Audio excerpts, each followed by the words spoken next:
আসসালামু আলাইকুম রহমতুল্লাহ।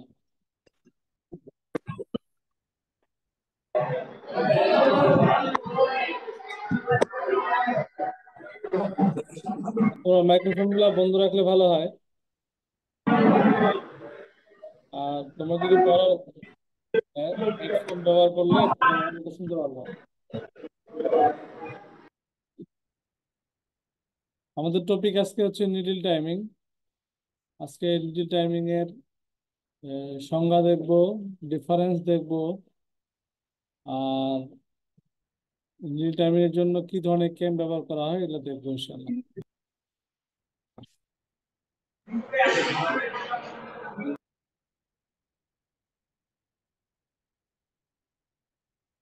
সবার আগে দেখতেছি নিডল টাইমের সংজ্ঞাটা কি।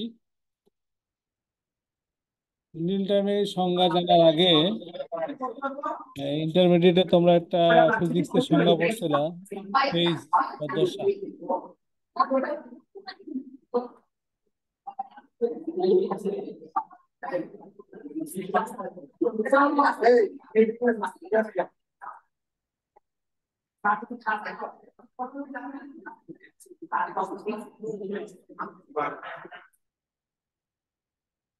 ফেজ বা দশা এটার সংজ্ঞা আমরা কি জানছিলাম যে একটি গতিসম্পন্ন কণার নির্দিষ্ট মুহূর্তে তার সম্যক অবস্থাকে দশা বলে।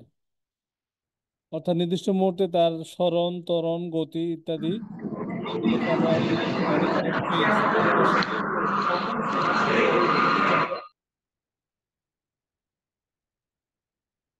তো এখানেও তাই, এখানে নিডল টাইমিং এই টার্মটা ব্যবহার করা হয় যখন দুই সেট নিডল ব্যবহার করা হয়, অর্থাৎ সিলিন্ডার এবং ডায়াল দুই সেট নিডল ব্যবহার করা হয়, তখন আমরা এই টার্মটাকে ব্যবহার করি।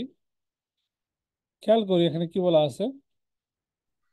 Needle timing is the relationship between the loop forming position of the dial and cylinder needles. তো লুপ ফর্মিং পজিশনে যাওয়ার সময় সিলিন্ডার নিডল এবং ডায়াল নিডল যে জায়গায় অবস্থান করে, এই যে দূরত্বটা, এটাকে আমরা বলছি needle timing, measured as the distance in needles between the two stitch cam knock over points.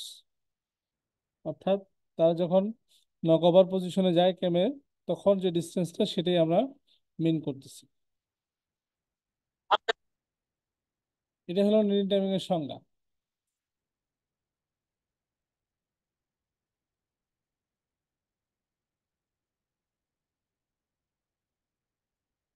আচ্ছা, এখানে বলা হচ্ছে collective timing adjustment is achieved by moving the dial cam plate clockwise or anti-clockwise relative to cylinder. Individual adjustment feeders is obtained by moving or changing the stitch cam profile. অর্থাৎ cylinder এর ঠিক উপরে যে dial থাকে, আমরা ডায়ালটাকে, ডায়ালের যে ক্যাম্পলেট আছে সেই ক্যাম্পলেটটাকে যদি আমরা সামান্য ডানে অথবা বামে, ক্লকওয়াইজ বা অ্যান্টি ক্লকওয়াইজ যদি আমরা সরাই দেই, তাহলে এই টাইমিংটা বা পজিশনটা চেঞ্জ হয়। আচ্ছা, এটা আপাতত না বুঝলেও চলবে, আপাতত আমি এই সংজ্ঞাটার দিকেই থাকি। এটা বিস্তারিত বুঝতে গেলে তোমাদেরকে ফোর্থ ইয়ারে যখন তোমরা মেশিন মেনটেনেন্সের যে ক্লাসগুলো হবে, তখন তোমরা ভালো মতো বুঝতে পারবে এটা।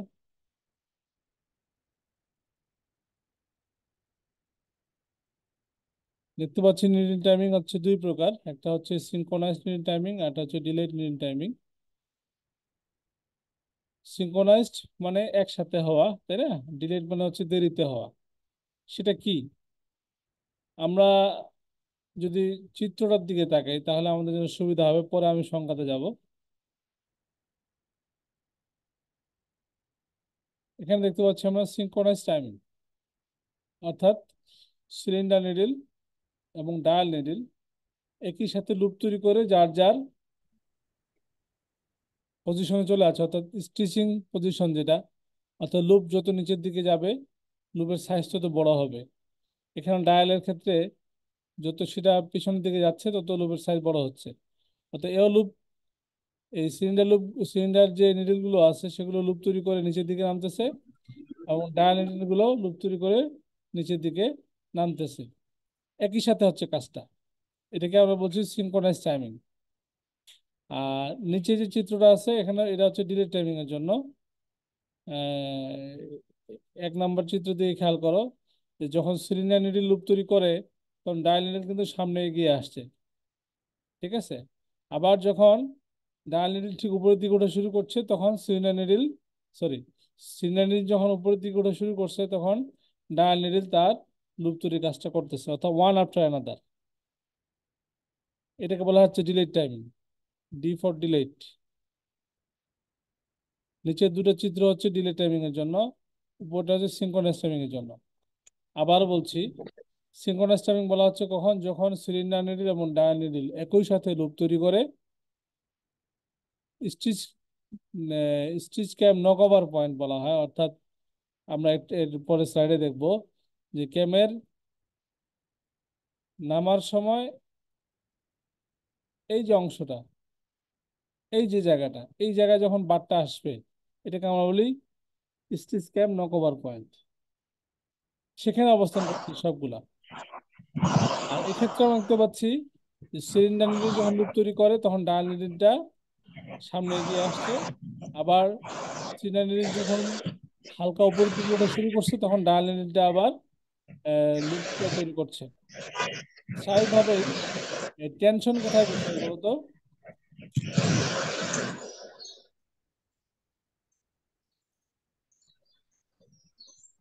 টেনশন বেশি, সিঙ্ক্রোনাইজ বেশি। হ্যাঁ, সিনক্রোনাইজড বেলায় টেনশনটা বেশি হবে, আর ডিলেটের বেলায় টেনশনটা মিনিমাইজড হবে। আচ্ছা, আমরা পরের স্লাইডে দেখবো। আর এই ঘটনাটা কোন কোন মেশিনের ক্ষেত্রে ঘটবে? সিলিন্ডারের ক্ষেত্রে নিশ্চয়ই ঘটবে না, এটা ঘটবে রিব এবং ইন্টারলকের ক্ষেত্রে ঘটবে, যেহেতু ওখানে সিগন্যাল নিডল এবং ডায়াল নিডল আছে। আর সিগন্যালের ক্ষেত্রে এই ঘটনা ঘটবে না। সিগন্যালের ক্ষেত্রে সিঙ্কার টাইমিং বলে একটা কথা আছে, আমরা ওই সংজ্ঞাটা তোমাদেরকে দেখাই দেব। পরের স্লাইডে যাচ্ছি।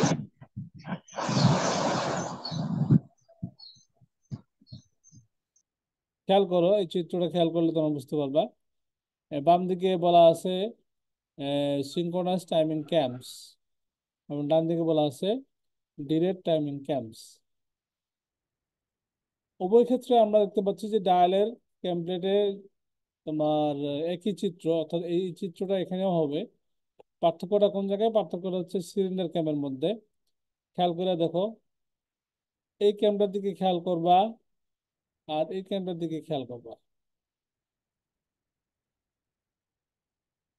খেয়াল করার বিষয়টা কি, এখানে স্লোপটা খেয়াল করো আর এখানকার স্লোপটা খেয়াল করো।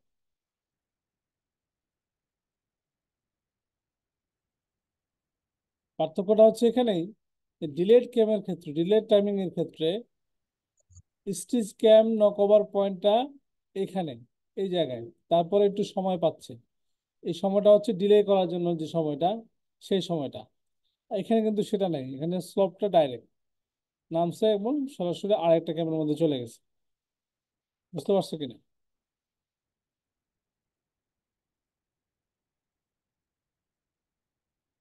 অর্থাৎ এই জায়গাতে এসে নকওভার হয়ে যাচ্ছে, এই সময়টা দেরি করার জন্য সে নিচ্ছে, অর্থাৎ ডায়াল নিডল যেন সময়টা পায়, সেই জন্য এই ডিলেড ক্যামের যে ডিজাইনটা সেটা এইভাবে করা আছে। আর সিঙ্ক্রোনাইজ টাইমিং এর জন্য যে ক্যাম, সেটা এইভাবে স্লটটা সরাসরি নিচের দিকে চলে গেছে। তো এইটা হচ্ছে তোমার সিলিন্ডার ক্যাম, কিন্তু এটা হলো cylinder cam. C for cylinder, C for লেখাই আছে এখানে সিলিন্ডার ক্যাম বক্স। আর উপরটা হচ্ছে ডায়ালের জন্য, ডায়ালের ক্যাম বক্স উপর জন্য একই জিনিস। এই সিঙ্ক্রোনাইজ টাইমিং এর জন্য যা, ডিলেট টাইমিং এর জন্য তা। তাহলে এখানে প্রশ্ন কি আসতে পারে? পরীক্ষা প্রশ্ন আসতে পারে এইভাবে যে নিডল টাইমিংটা কি, কত প্রকার ও কি কি, তারপর সিঙ্ক্রোনাস টাইমিং কাকে বলে, ডিলেট টাইমিং কাকে বলে, চিত্র সহকারে দেখাও। আর কেমের মধ্যে পার্থক্য কি তা দেখাও। অথবা একটা কম্বাইন্ড প্রশ্ন এমন হতে পারে যে difference between synchronise needle timing এবং ডিলে নিডল টাইমিং, তাহলে সবগুলোই চলে আসে। তা আমরা সংজ্ঞার মধ্যে চলে যাব এখন, যেহেতু আমরা চিত্র আগে দেখে ফেলছি, এখন সংজ্ঞাটা আমাদের জন্য বোঝা সহজ হবে। এই যে, যেহেতু আমরা চিত্র দেখছি, এখন সংজ্ঞাটা দেখো। Synchronized timing, when needles of two positions coincide with the yarn being pulled in an alternating manner in two directions, then it is known as synchronized timing. এটাকে আবার পয়েন্ট টাইমিংও বলা হয়, জেকার টাইমিংও বলা হয়, 2x2 টাইমিংও বলা হয়। তো এখানে একটা জিনিস খেয়াল করছো কিনা, যে কোয়েনসাইড শব্দটার অর্থ হচ্ছে যে একই সাথে হয় এমন একটা কাজ। অর্থাৎ সুতাকে রিসিভ করে লুপে পরিণত করে স্টিচ তৈরির যে শেষ ধাপ, নকওভার পয়েন্ট, সে একই সাথে যাচ্ছে। আর পরের স্লাইডে যাই আমরা। ডিলেড টাইমিং, ডিলে মানে দেরি করা। এখানে when the two positions of needle make a difference in time to pull the yarn one after another, it is known as delayed time. Delayed টাইমিংকে আমরা রিপ ও ইন্টারনাল টাইমিং বলছি। আর ডিলেড টাইমিংটাই কম্পারেটিভলি বেটার। কেন বেটার? কারণ এখানে ইয়ার্নের উপর টেনশন কম পড়ে।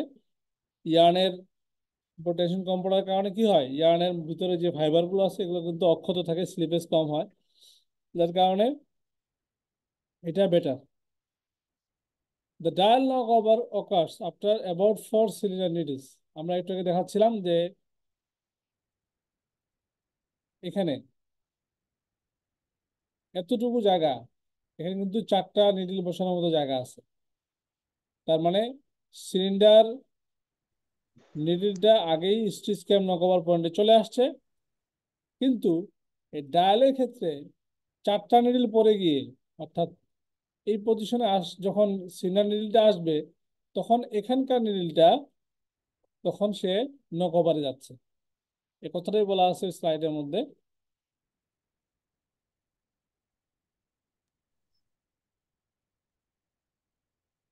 The dial cover occurs after about 4 cylinder needles have drawn loops and rising slightly to relieve the strain. The dial loops are therefore composed of the extended loops drawn over the dial needle stamps during cylinder cover, plus a little yarn rod from the cylinder loops, and the fabric is tighter and has better rigidity. It is also heavier and wider. The strain is produced on the yarn. যাক, এটা হচ্ছে এই delay timing ব্যবহার করলে কি সুবিধা সেটা এখানে বলছে। এতে করে ডায়াল নিডলটা যখন লুপ তৈরি করে, সে কিছুটা সুতা টেনে নেওয়ার সুযোগ পায়, কারণ তাকে সময় দেওয়া হচ্ছে। কিন্তু সিলিন্ডার এবং ডায়াল নিডল যদি একই সাথে এই কাজটা করে, অর্থাৎ সিনক্রোনাইজ টাইমিং এর বেলায় এই সুযোগটা পায় না, তখন সুতার উপরে প্রেশারটা বেশি পড়ে। তাহলে এই ছিল নিডল টাইমিং সম্পর্কে আমাদের আজকের উপস্থাপনা। আমরা আজকে শিখলাম নিডল টাইমিং এর সংজ্ঞা, difference between synchronise detail needle timing, আর এটা হচ্ছে কি ধরনের ক্যাম ব্যবহার করা হয় নিডল টাইমিং এর জন্য সেটা। আচ্ছা, দেখি আমি সিঙ্কার টাইমিংটা পাই কিনা। সিঙ্কার টাইমিংটা হচ্ছে সিঙ্গেল জার্সির ক্ষেত্রে ব্যবহার করা হয়। আচ্ছা, আমরা দেখতেছি সিঙ্কার টাইমিং এর একটা সংজ্ঞা আমাদের সামনে আছে। সিঙ্কার টাইমিংটা শুধুমাত্র সিঙ্গেল জার্সির জন্য প্রযোজ্য, তাই না? যেহেতু সিঙ্গেল জার্সিতে শুধুমাত্র সিঙ্কার ব্যবহার করা হয়। আর ওই কথাটা আবার মনে করো যে দশা কাকে বলে বা ফেজ কাকে বলে। এখানে এই রিলেশনটা হচ্ছে সিঙ্কারের সাথে নিডলের। আর নিডল টাইমিং এর ক্ষেত্রে আমরা বলছি সিলিন্ডার নিডলের সাথে ডায়াল নিডলের ডিস্টেন্সটা কতটুকু। আর এখানে বলছি আমরা সিলিন্ডারের সাথে নিডলের অবস্থা, সিলিন্ডার কি বলছি, নিডলের সাথে সিঙ্কারের অবস্থা। The most forward position of the sinker during the knitting cycle is known as push point. অর্থাৎ যখন নিডল ক্লিয়ারিং পজিশনে যায়, তখন সিঙ্কারটা কিন্তু সবচেয়ে সামনের পজিশনে চলে আসে, এসে কি করে, অলুপটাকে ধরে ফেলে। এই যে পজিশনটা, সবচেয়ে সামনে পজিশনে আসলো, নিডল এখানে ক্লিয়ারিং এ গেল, এই অবস্থাটাকে বলা হচ্ছে sinker timing, and its relationship to the needle is known as the sinker time.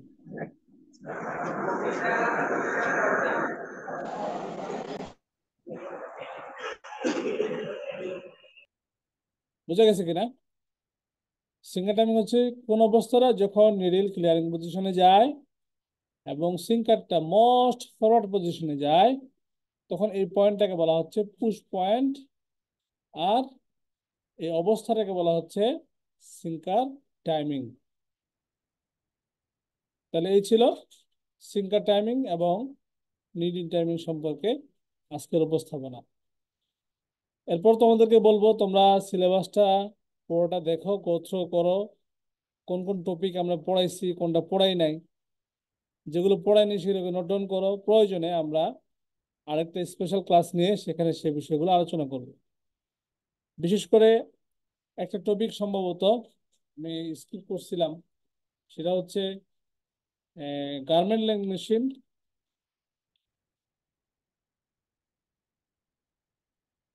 And fabric machine. এই টপিকটা আমি হয়তো স্কিপ করছিলাম, এটা হয়তো আমি ইয়ে করে নিই আর কি, তোমাদের সাথে আলোচনা করে নিই এটা। তো গার্মেন্ট মেশিন বলতে কি বোঝায় আর ফেব্রিক মেশিন বলতে কি বোঝায়, এটা আরেকটা টার্ম আছে, যে টার্মটা খুব পপুলার টার্ম।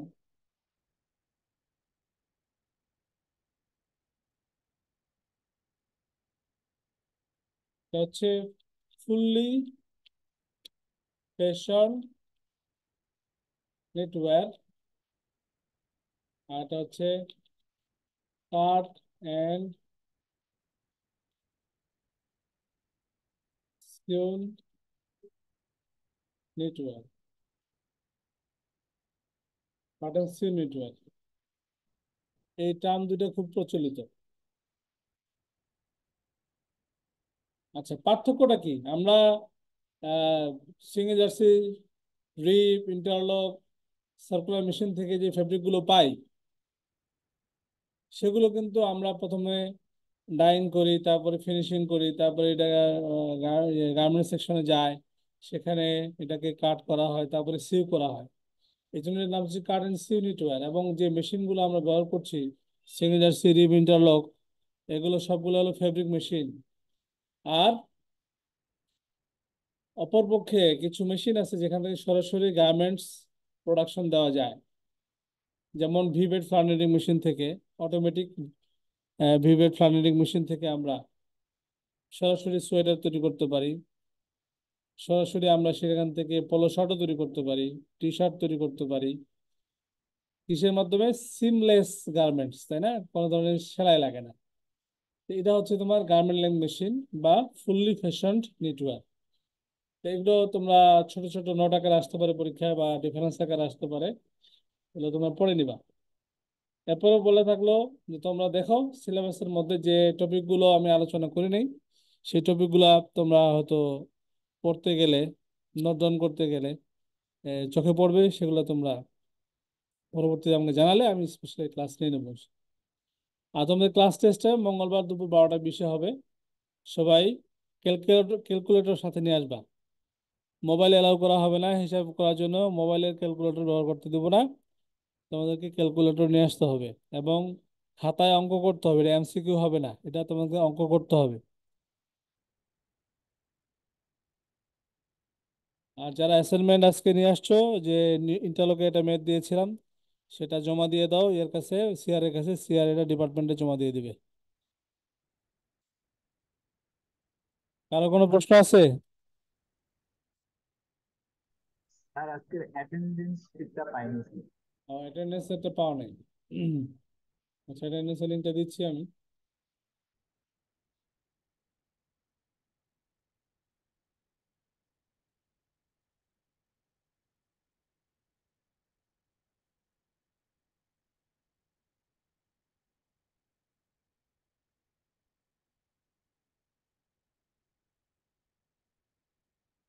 আগের লিঙ্ক কি? আগের লিঙ্কে থাকলেই হবে।